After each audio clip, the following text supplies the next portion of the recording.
And we are live. Thank you everyone for joining us for another live Q&A with Kobo Writing Life. And I feel tremendously blessed to be having these three women that are editing experts here to talk to us today. So hi everyone, thanks for joining. Hello. Hi. And we were able to get this going in multiple different locations, which is always impressive as we're able to do this at home. So I will kind of just give a little quick introduction to the people that we have here and then let them talk themselves. If you're here, let us know in the comments and we'll kind of be picking questions throughout the chat. So if we don't get to it, we'll hopefully kind of try and get them throughout, but we can also get them through email afterwards if we don't capture everything.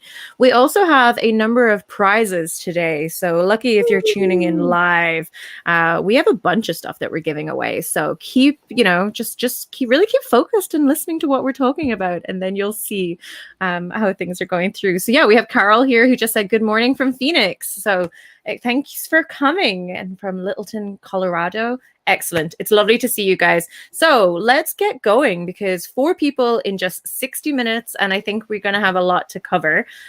So first we have Kristina Stanley, who is combines her degree in computer mathematics with her success as a best-selling author and fiction editor. She is the creator and driving force behind Fictionary. So hi, Kristina. Hi, Tara. Thank you for the lovely introduction. Nice. And Kristina is in Ontario with me. So we're on our Canada timeline here.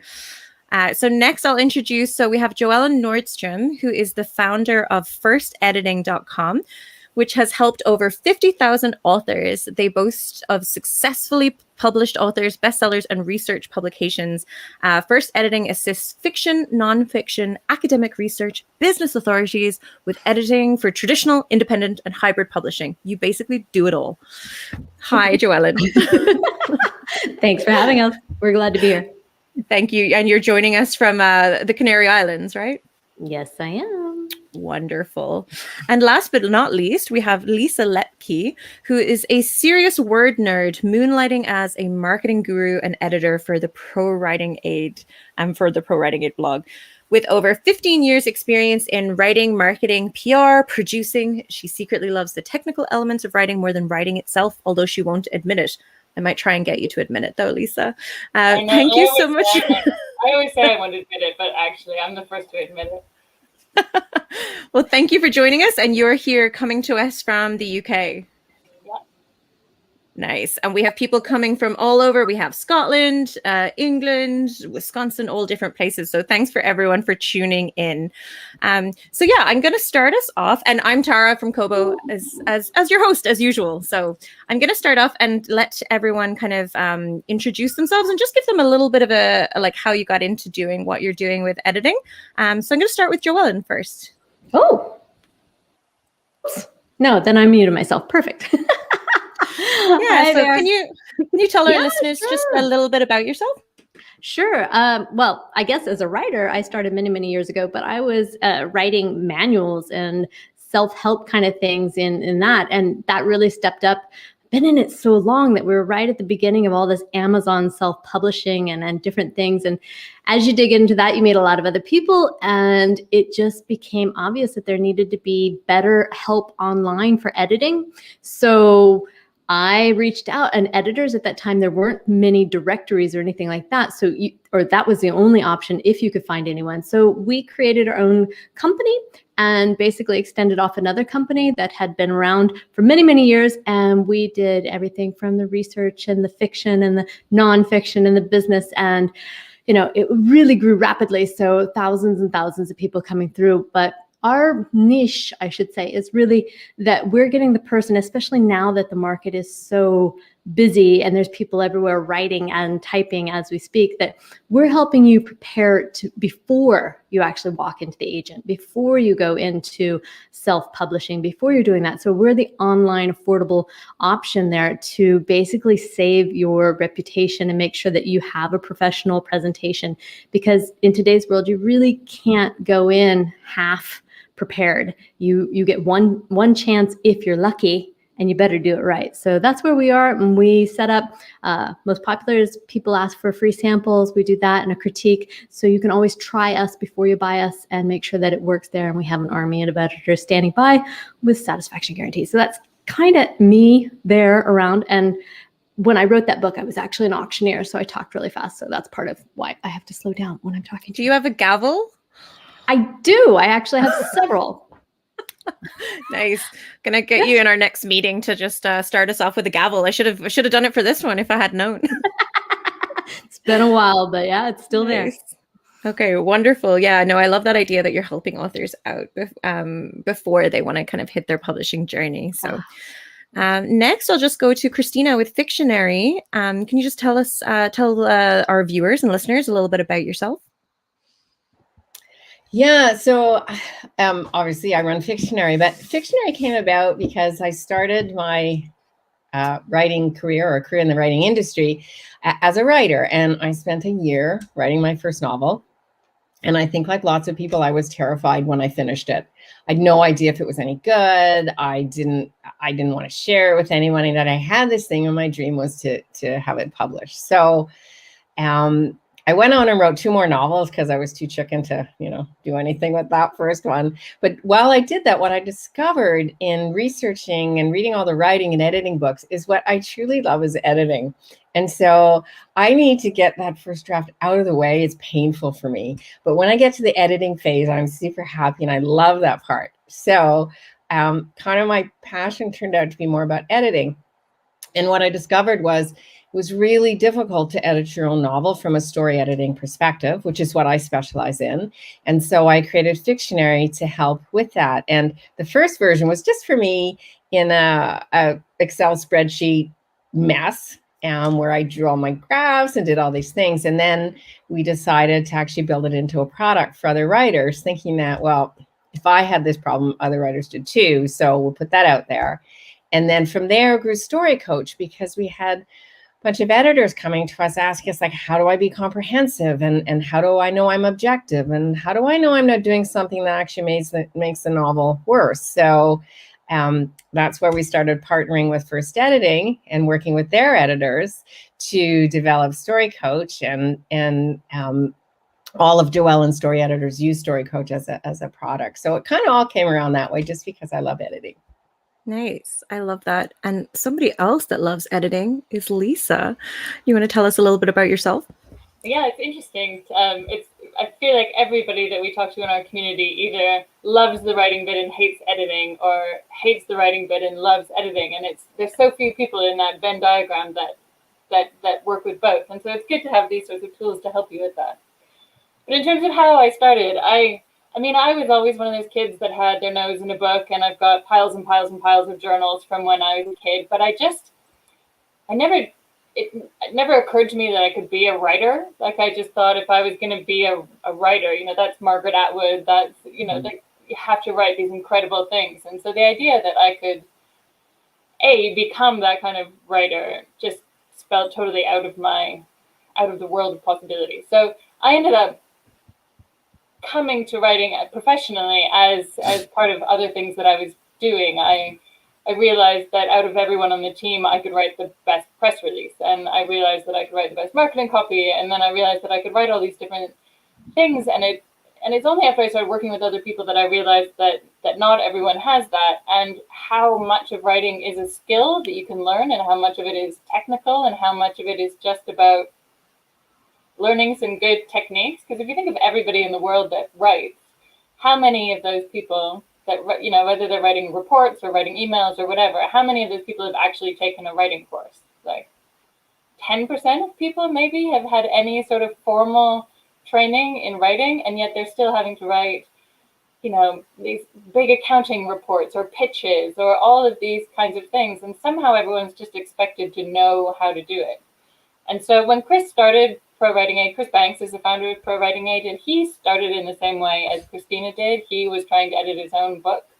And he's one of those people that has a creative mind and has a sort of technical knowledge. And so when he broke his ankle and was stuck in bed for a while, he spent that time like figuring out how he could do some of just the initial coding to find, I think it was passive voice that he started with, just figuring out how to find sentences based on, you know, just specific words that are in them, and it would flag them, and then he could go in and fix them. And then he became slightly obsessed with that and brought me on to help him with that. And that was sort of the beginning of our crusade, to help everybody understand that everybody can learn to write. Everybody can learn to figure out how all of that technical writing works, so that you can take these great ideas that are in your head and communicate them with the same sort of, so that the quality of your writing is the same quality of your ideas, and nothing gets lost in that translation.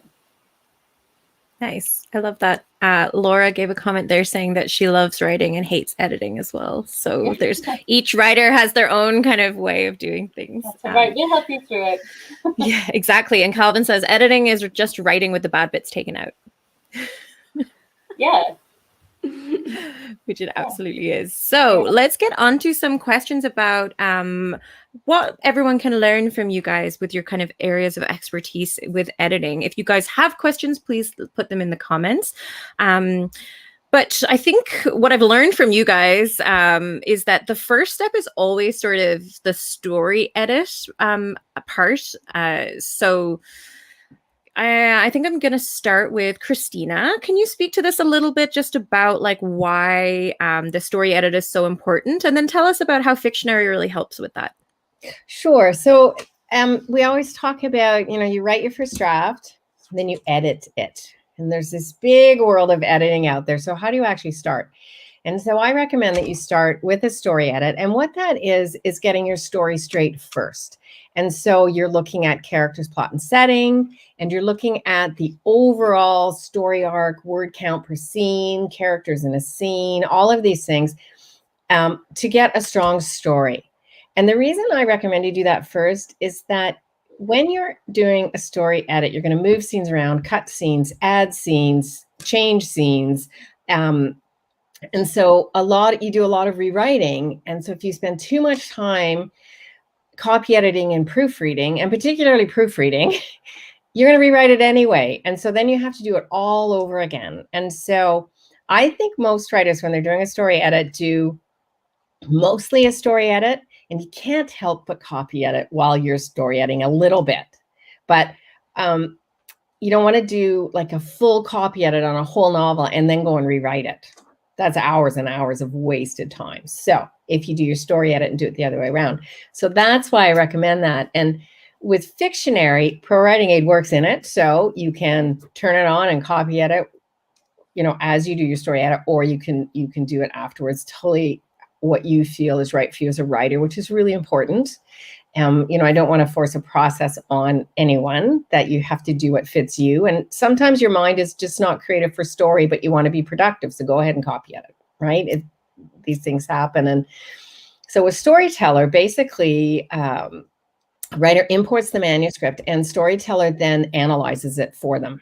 And it draws the story arc, it draws the word count per scene, it shows the characters per scene, the number of points of view, the order, a whole bunch of things. And then on the page where a writer would actually revise, we have 38 Fictionary story elements. And the writer, as they're reading, they're seeing the story elements are right beside them.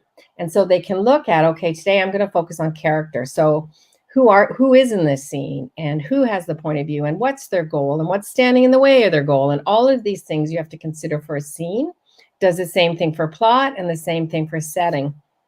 And the feedback I love most from writers using Storyteller, and particularly newer writers, is that it really teaches them how to form a story in the best way possible. And so when they come to write their second novel, it's much easier because it's in your head. Once you've learned how to story element, you've learned what all the key elements are per scene. Every scene you write gets easier and easier because you know it has to have an entry hook and an exit hook. And so you don't just write a scene without it. You think about it, and then it becomes subconscious and it just happens. And so in a way, it also teaches a writer how to write better as they move forward in their writing career.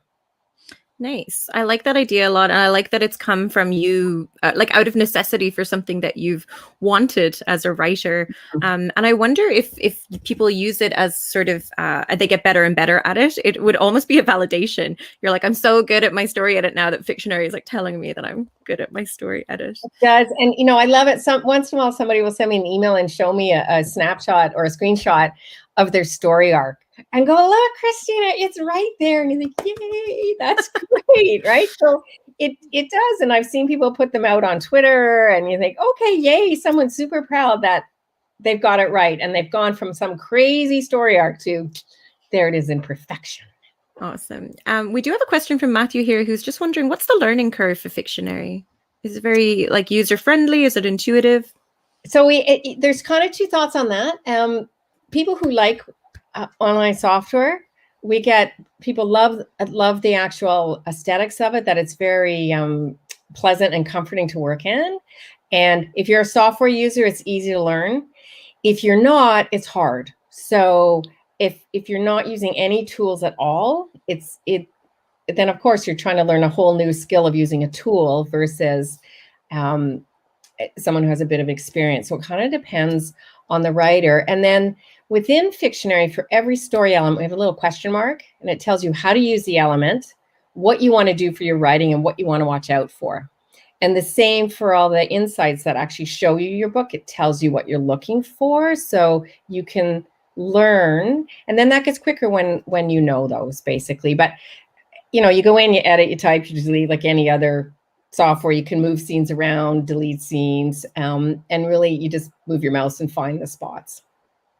Yeah, I think the best way to learn software is to use it. And Kristina is kindly giving away a year subscription to Storyteller that is valued at $200. So, I mean, if I had your gavel now, JoEllen, I would be hitting the gavel for our first giveaway. So this is going to go to the first person in the chat that just types the word Fictionary.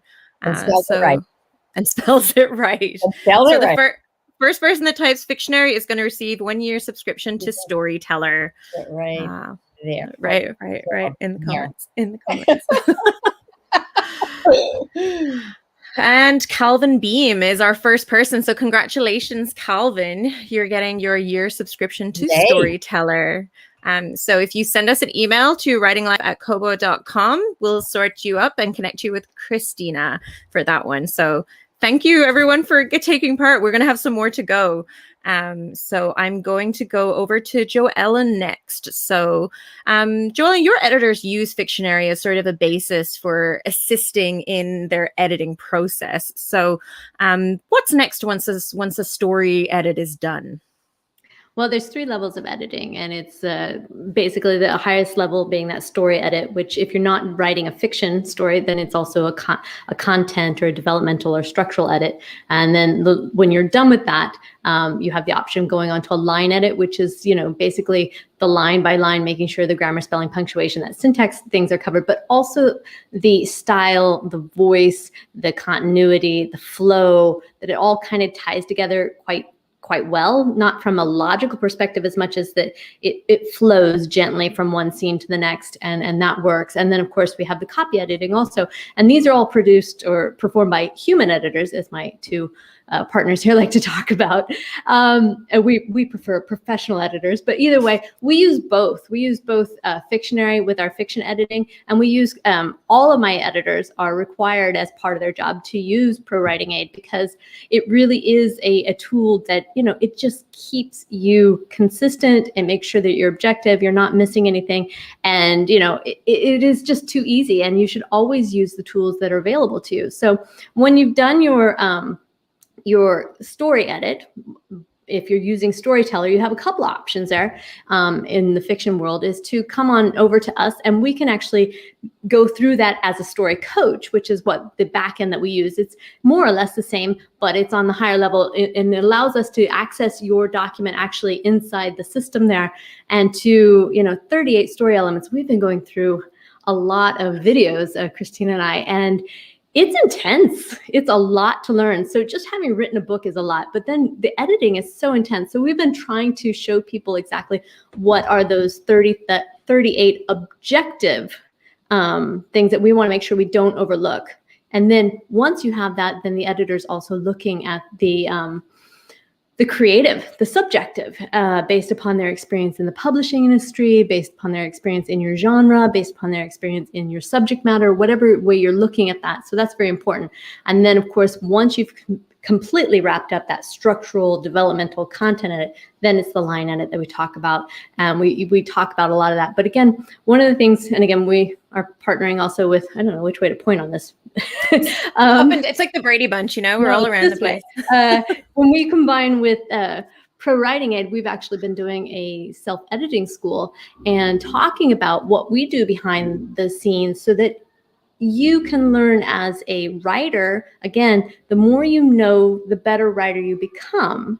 And what that means to you financially, and then we have to bring this up, is that professional editors, human editors, we cost. And it's a huge investment, if not the largest investment you make in your book prior to going to the launch and that. So it's really important for you to get the best return on your investment, which means use both of these tools and any other writing tools that are out there that you feel comfortable with, that you can manage, right? And then from that, when you can have a really conscious, educated discussion with your editor about what you feel your weaknesses are, what you feel you are missing, or you want to achieve. So you should have these things ready, and that allows the editor to give you much more deep and rewarding edit from that, because in the same way you learn when you're working with Fictionary, you also learn when you're working with a human, because they're constantly giving you feedback. And it is a process. You don't do this once and you're done. It's continual, which is why it's so great with ProWritingAid, because they're no matter where you are online, they're kind of plugged in overall, and it keeps you honest, and it keeps you focused when you're not. If that makes any sense. So that's how we do it. We have the content. We have 3 types of editing. You have the higher level content story edit, developmental edit, second level being the line edit, and you also have the copy edit. And all 3 of those, we recommend that you use a human professional editor, and that you also use a different editor for each of those phases if you have that luxury, financially and on that situation. But at the minimum, you need to do the copy edits. The great thing is you can prepare a lot by having these tools plugged in before you get to the professional editor. So that's kind of where we fit in. And that's why we're doing this together now, because it just doesn't make sense to do it alone. It's a process. Absolutely. And we have an ebook on that, by the way. Yeah, it's very helpful. I don't know if we can drop it in here, but we'll find it to add it after the fact. We have a question from Michelle here. So is asking, how do we find a professional human editor? And I'm sure the answer would be to go to First Editing. Well, there's the first answer. But of course, it is a matchmaking. So I cannot promise you that we are the best match for you. It really depends upon your genre, your experience, and what your needs are, and where you are as a writer. But once you have all those things together, you need to go out and get what we do to make sure that we are a match, because it is a matchmaking situation, is that if you send us your document, we can review this and give you back a free writing sample, so you see what it is like to work with our editors, the editor that we have vetted, certified, and approved to work in your genre. And then also that we give you a critique or a little bit of a feedback there on what type of editing you need. Now, what you want can be more, but we cannot deliver less. If that makes any sense, because it really reflects on us. We have to give you the full editing that you need, and then if you want to go deeper, of course, we can always do that. But so you get basically that editorial critique, and you get that free sample, and that's the best way to start. And then if for some reason you don't feel that that's the right person, or it doesn't match, then you can either ask for another one from us, which we have no problem with, or you go on. And there's also directories out there online. I do warn you to be careful with the freelancers, because they need to be certified. They need to be professionals who have experience in the publishing industry, who have experience with your genre, who have experience in all these different factors. And as we're in the midst of a pandemic, anybody who's written a book or helped edit one of their friend's book does not make them an editor. It really does not. It's the same as a doctor. You want somebody who actually has been educated in that, and is qualified to do that and has a system, an institution standing behind them, which is what we do, saying that we guarantee they're going to provide this and that we're going to stand behind everything they do. And if you can't have those things, next, keep going. Yeah, and I think you want consistency too. So I think that's something definitely about like with freelance, you don't know what's going to happen, like you said, with the pandemic, that people are busy or different things come up, or life takes over. So yeah, that's you need a to good see point. that they've got. I mean, the other thing is ask for proof. We can take any of our editors and show you how many authors have published since then, either independently or with the publishing houses and whatever level they're doing. So I know, Kristina, you had something you wanted to pop in there, so. I'd like to give some top questions to ask. If you're looking for an editor, first thing I recommend is you figure out what you think you need from an editor. So if you think that you need a story editor, what you want to do, so if you find somebody you like, that's great, but ask them as part of the story out, what do they do? Do they evaluate your story arc for you? And will they show you what is your inciting incident, plot point 1, midpoint? If the answer to that is no, they're not a story editor. And I say this because I've had lots of people through Fictionary who come to me and say, well, I've had an edit. And I say, well, let me see it. And you think, ooh, that's a copy edit. That's not. And so they paid for a full out story edit, which is the most expensive, and didn't get it. They got too much of a copy edit. So you ask them, will they evaluate your word count per scene? They need to look at the structure of your novel, right? So if they come back and say, oh, they don't do the story arc or they don't do word count per scene, they're not a story editor. And those are very key questions you can ask. And there's many other things a story editor does, but those are very quick ways to flush out, are you getting what you're paying for or not? Mm-hmm. Absolutely. Wow, that is wonderful advice. So speaking of getting what you're paying for, I mean, we may as well have another giveaway, little gong for another thing. So JoEllen at First Editing has been so kind to offer a credit for editing services of the value of $200 USD. So we're going to play the same game. First person to type First Editing into the chat will win this. There you go. And it's on the screen, so you can like take it from there. I like this. This is sort of like being the lotto person that pulls the balls through. Yeah. Yes. Stressful. Oh, I see them coming through here. How strict do I have to be on JoEllen on spacing or versus no spacing? Oh, I didn't. That's your game. Okay, well, the first one that I'm seeing in the comments here is accent on Acupuncture and Health Wellness Center YouTube channel. I'm not too sure what the person's name is specifically, but you have won there. So congratulations. Great. Excellent. And thank you all for typing. This is wonderful. So, all right. So I like that how we have Fictionary and First Editing sort of intertwining with one another, but then also like ProWritingAid does the same.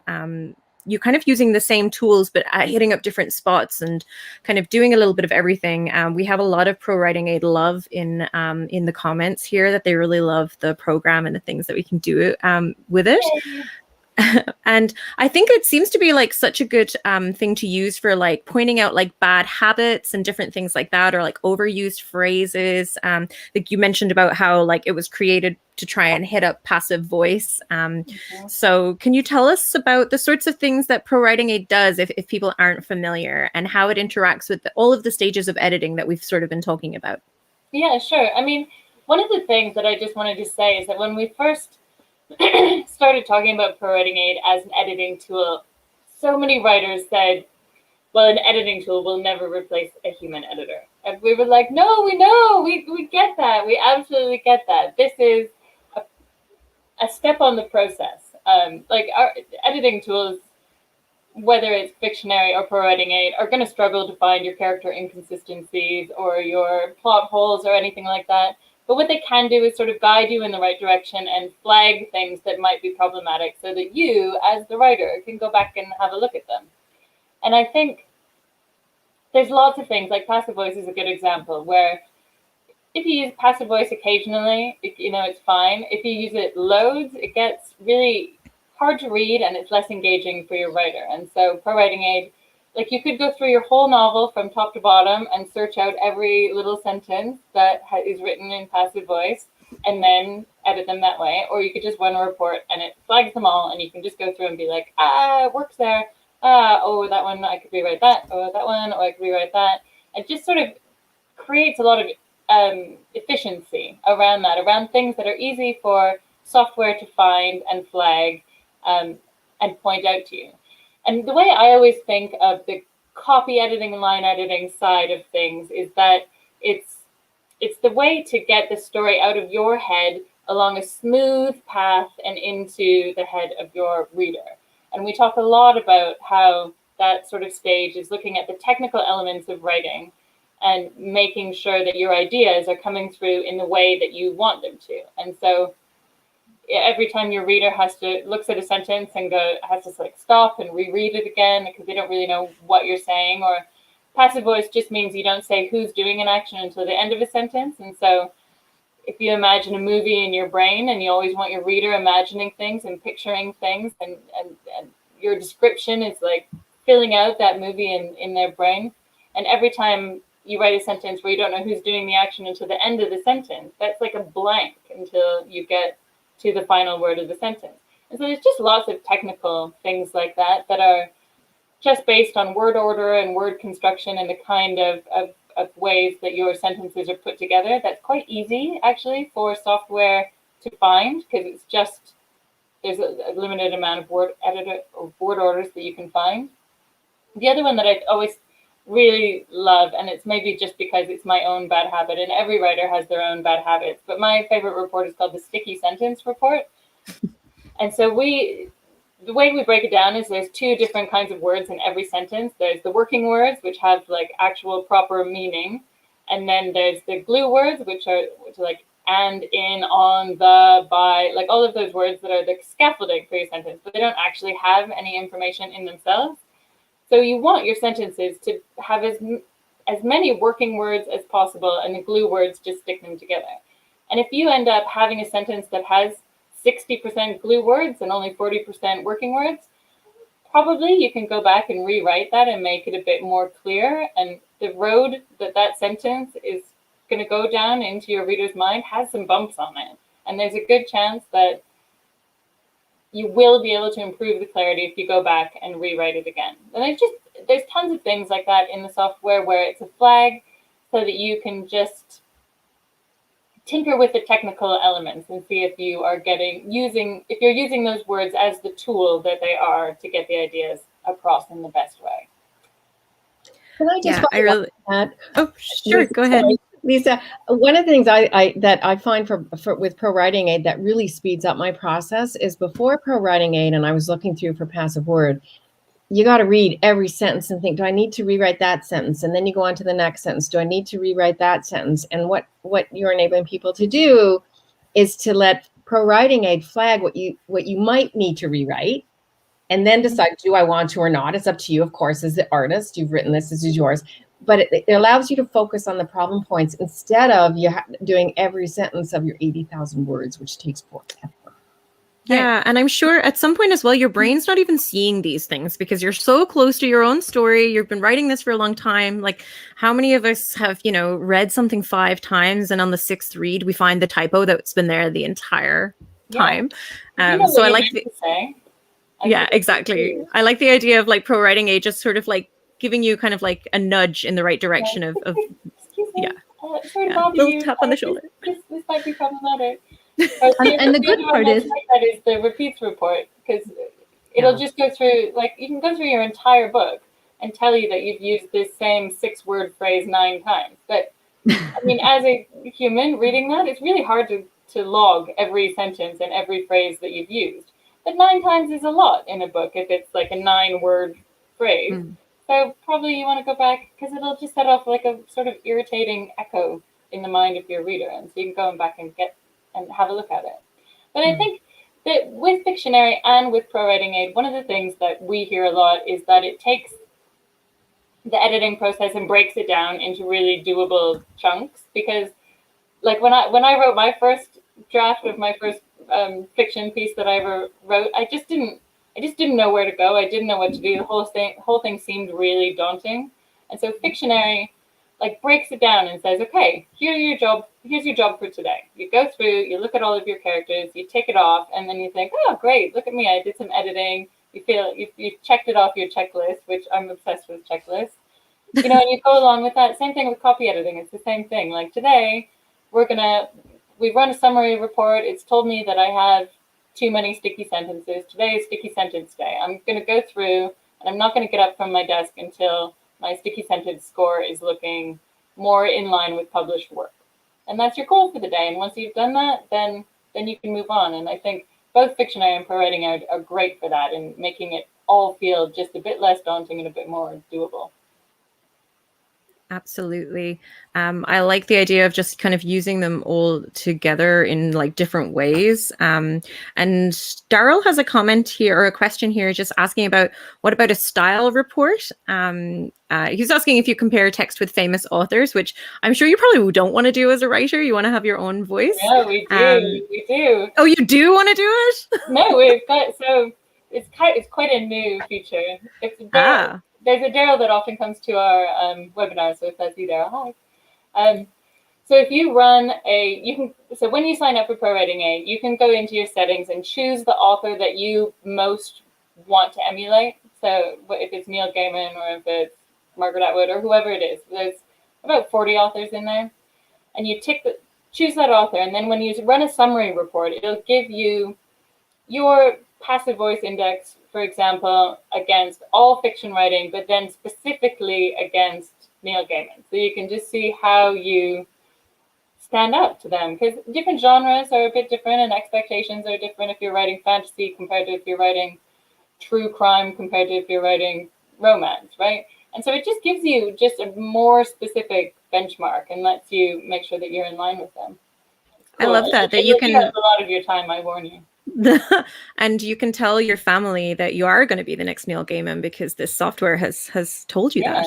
Because your scores are totally in line, so it's any minute now. Yeah. Awesome. All right. So maybe we're going to have my imaginary gong for our next giveaway, as ProWritingAid has been kind enough to supply a year license for one of the lucky viewers here, which is valued at $79 US. So we're going to play the same game again. Put ProWritingAid in the chat, and the first one that I see will be the winner. They know the game now. They were just like, I know, they're just waiting. Enter. Well, they're slowly coming through, I think. Oh, I see Anna Cordoba is the first person that had added ProWritingAid. So Anna, congratulations. Awesome, Anna. Great. Yeah. For you. Yeah, and you can send us an email at writinglife@kobo.com if you're the winner, and we will set that up for you.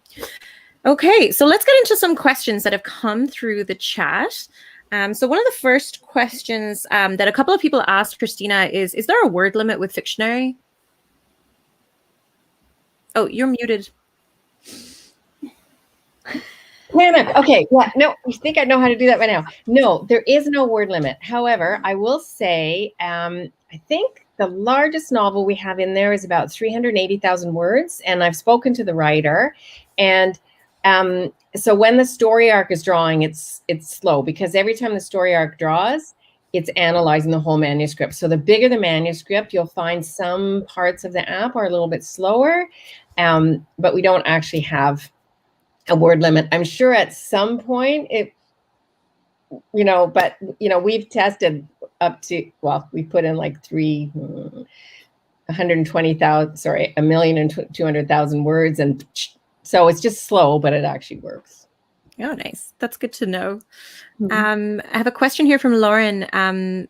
Wants to know, how do you specifically find a developmental editor that a few sample pages are maybe not enough to get the pacing or the character arcs? So, exactly. Yeah, it's a very good question. How does one find that?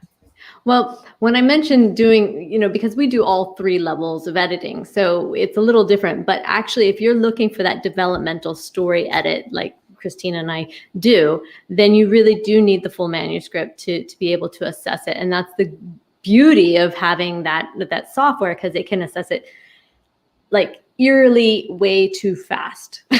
We say it's magic, and when it happens, you just go whoof, and it's there. But yeah, then the editor needs to be able to go in, and again, it's those 38 story elements. We're using like an objective, a pilot going in before takeoff, and that's our job. We're the pilot. We have the checklist, and you can go in and learn this, but you really still want to have that developmental editor who is trained and experienced, again, in your genre, in your what your subject matter, whatever it is you're dealing with, that they have that experience, that you feel comfortable, because they want to make sure that your voice is consistent. They want to make sure that you're staying along those same lines. So one of the great things is that story coach is now a certification, and like Kristina mentioned earlier, we have all of our fiction editors certified in that, so that we just don't pass it anymore. And this, there is a conglomeration going on here, but only because it offers better value to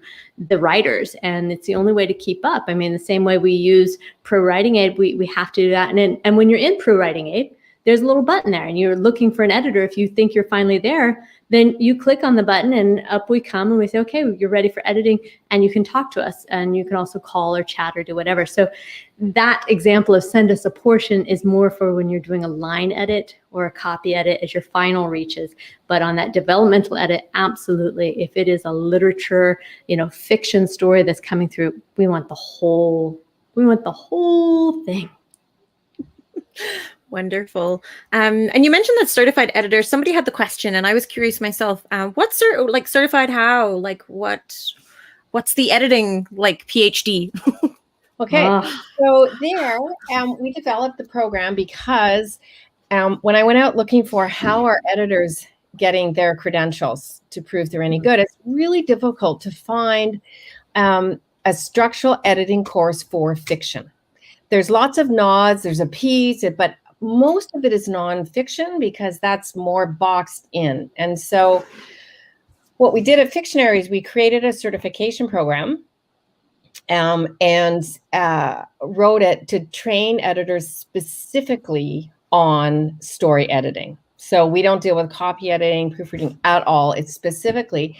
And then to test the program, we worked with 13 of editors from First Editing, and we spent 6 months running professional story editors through the certification program to make sure that we had it right, and developed it that way before taking it out to just editors in the world who want to really learn how to story edit, and want some kind of certification so that a writer knows they've been trained. Right. And I would, sorry, when you're looking at that, even though still, I mean, for us, before we did this, we were always trying to keep that level up. So you have to vet, and you have to, have education beyond that. You have to have the tools. So, we mandatory now, all editors must have the ProWritingAid installed and using, because that's a security check for us. Mm-hmm. And when you're doing fiction, then we have, we're using those tools, but even so, you really still want to ask that editor, what's your experience? What's your success rate? What's your references? If you were hiring somebody and that's what you're doing, can you see their testimonials? Can you talk to one of their or read one of their previously edited books? And that's the standard. If they're just out there freelancing, then they need to hold themselves to that standard independently. And that's just the way it is now. There's just too much out there. So you need to, in the same way, if we're editing something that's not fiction, then all of our academics are PhDs, and they have experience, and they've been published. They're in journals. They've been vetted by that system, the academic work there. So it's what we're doing, keeping the standards again and again and again. That's the only way to feel assured that you can trust the person on the other end. Yep. And a good story editor will ask you as a writer for a blurb so they understand what your promise to the reader is. They will ask you for your word count so they can tell right away, even before receiving your manuscript, are you in the right ballpark for your genre? So they kind of can estimate what level you're at. And they will also ask you, what are you worried about? So where do you think that you need help in particular? Because there may be areas that you know are a problem, and you want that editor to pay attention to those problems, and the editor should be asking you for that input prior to starting. Absolutely. Yeah, I like that you're getting the good people or the trusted vetted editors.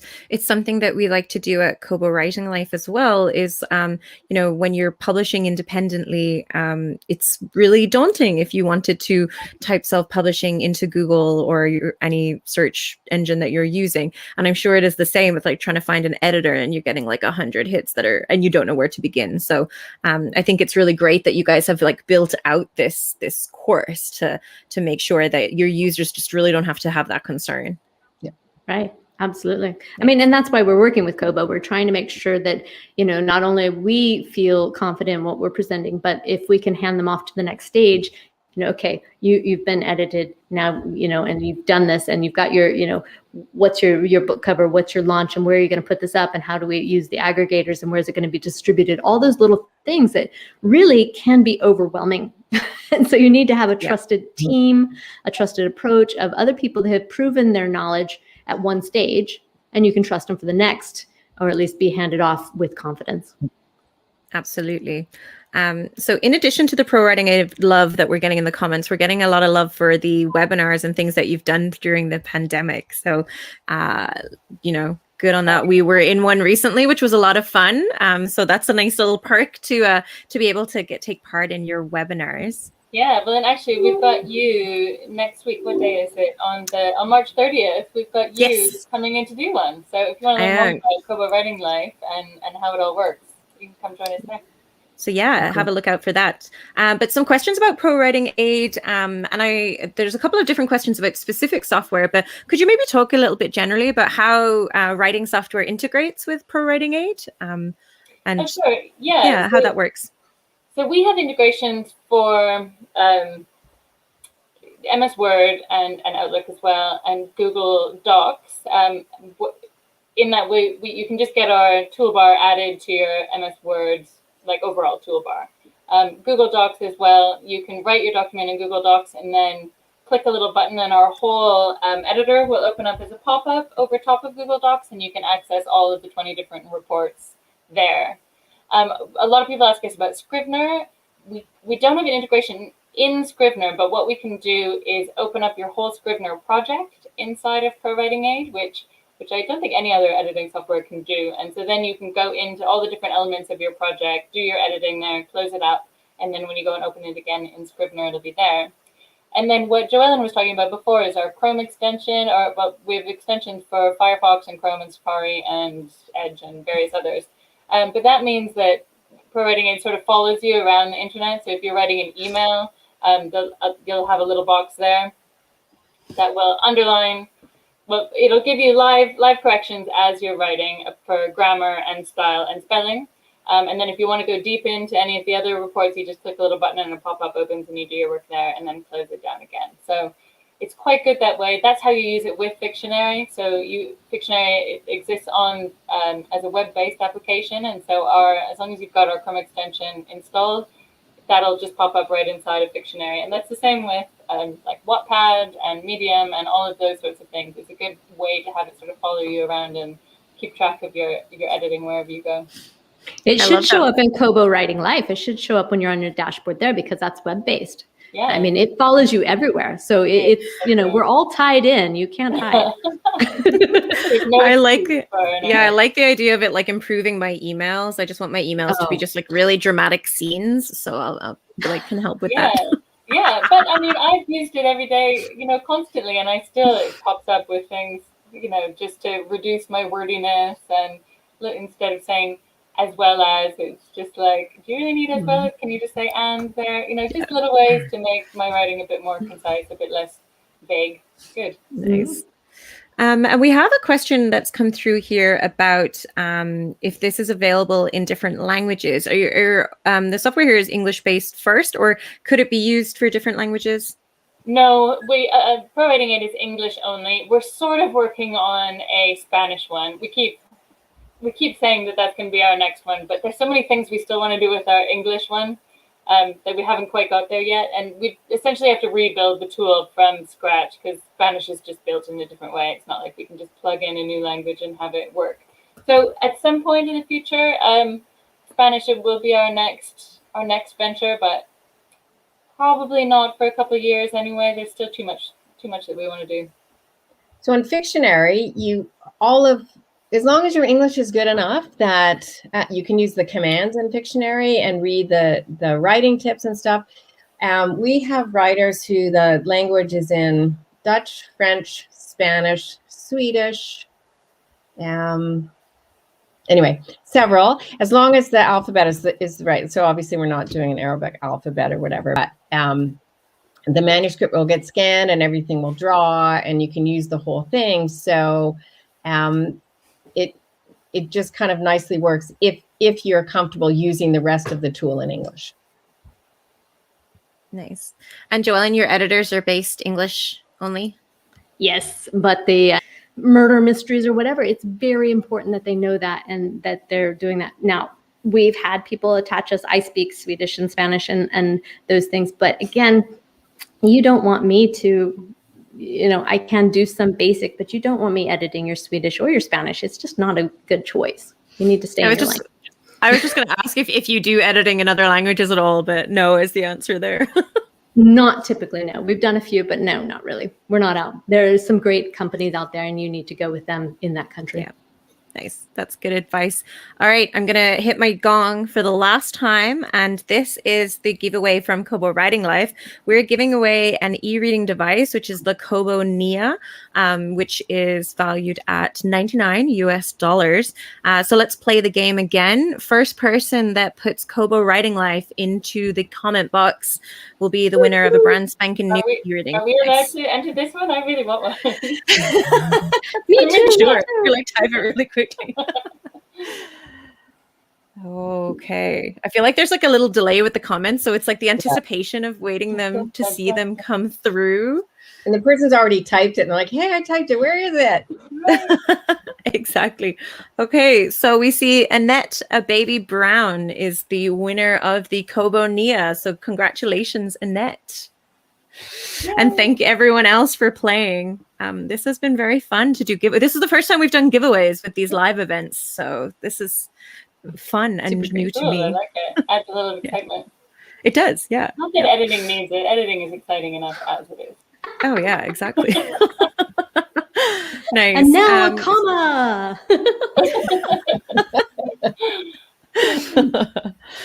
We've had some people ask if you will be sharing your contact information. So as we're coming to the end of the hour here, it might be nice for us to go around and see where people can go to find out about you and how they can reach out or kind of to learn more. So let's start with ProWritingAid. We're at ProWritingAid.com. Easy, head over there. But you can sign up for just for a free account to test the software out, see if you like it, see if it fits with your process. And if not, it's fine. You can also a good place to install the Chrome extension so that it'll start following you all around the internet and improving your writing. It's very good. Nice. Awesome. And JoEllen, where can people find you and learn more about first editing? Sure. Go to firstediting.com. And there we have chat available. We also have phones that you can call and talk to real humans there. And then, of course, we offer the free phones. We are so old. We got phones. We even have fax. My goodness. But please don't fax us your manuscript. Anyhow, that's for legal purposes only.